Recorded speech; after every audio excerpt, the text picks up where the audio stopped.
अन्नाला आयुष्यात गरजेपेक्षा फार मोठं असं एक स्थान आहे.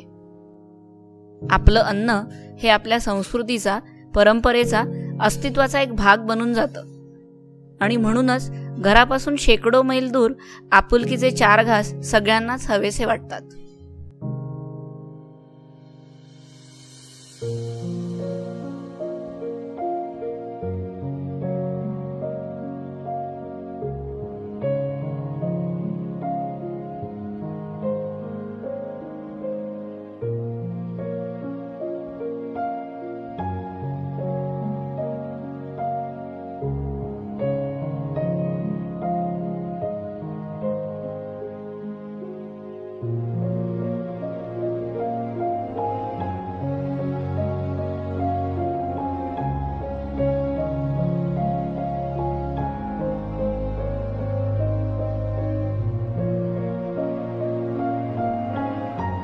इथली संस्कृती फक्त वडापावापुरती आणि तोंडी लावण्यापुरती नाही.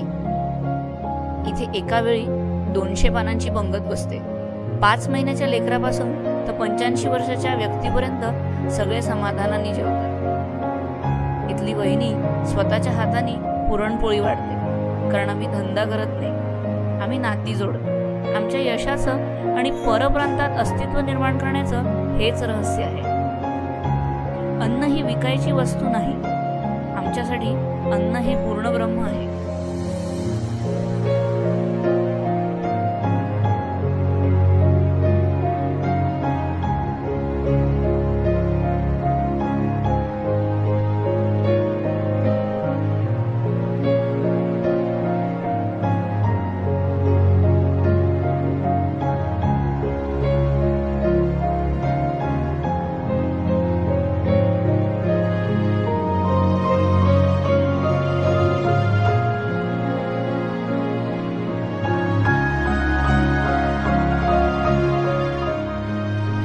पूर्ण ब्रह्मच्या उभं राहण्यामध्ये जयंतीचा सिंहाचा वाटा आहे. प्रत्येक आईसाठी तिच्या मुलाला पहिलं प्राधान्य असतंच. 2 मुलांना सांभाळताना पूर्ण ब्रह्माला उभं करण्याची जबाबदारी तिने घेतली, याचा मला खूप कौतुक आहे.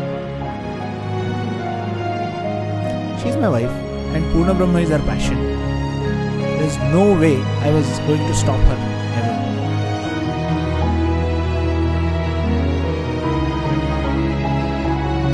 या युगातही स्त्रियांना पुरुषांच्या बरोबरीने त्यांच्या सोबत चालण्यासाठी संघर्ष करावा लागतो. प्रत्येकाने आपल्याला मनापासून आवडणारं कामच केलं पाहिजे आणि तिथे स्त्री पुरुष हा फरक करून चालणार नाही. स्त्रियांनी अधिक स्वावलंबी बनण्यासाठी, त्यांचा स्वाभिमान वाढवण्यासाठी त्यांनी काम करणं गरजेचं आहे. त्यासाठी जास्तीत जास्त स्त्रियांनी हे धैर्य दाखवून चौकटीतून बाहेर पडून आपली स्वप्न पूर्ण करण्याची धडपड करायलाच हवी. तसंच अजून लोकांनी, बिझनेसनी त्यांना प्रोत्साहन आणि संधी द्यायची गरज आहे. पूर्ण ब्रह्ममध्ये 50% कर्मचारी स्त्रिया आहेत. आम्ही हे अभिमानाने सांगू शकतो. प्रत्येक पुरुषाच्या बरोबरीने इथे एक स्त्री काम करते. We believe that every recipe needs a motherly touch. प्रोत्साहनाशिवाय आणि पाठिंब्याशिवाय मीही इथपर्यंत पोहोचू शकले नसते. किरणमयी, मनीष आणि प्रणव यांनी प्रत्येक टप्प्यावर मला ठामपणे सपोर्ट केला. माझ्या सासूबाई म्हणजे माझ्या आईसारखीच मला बघतात आणि ते वहिनी मला मोठ्या बहिणीसारखी साथी. तू हो पुढे, मी तुझ्या मागे आहे. पूर्णब्रह्मा नावातच पूर्ण आहे. हे पूर्णब्रह्मा ह्याचे खूप सेंटर्स ओपन करायचे. तर वहिनीच्या साथीनं आम्ही दोघी यातून पुढे खूप काही मुलींना किंवा लेडीजना प्रोत्साहन करू. वहिनीचे स्वप्न आहे ते आम्हाला पूर्ण करायचं.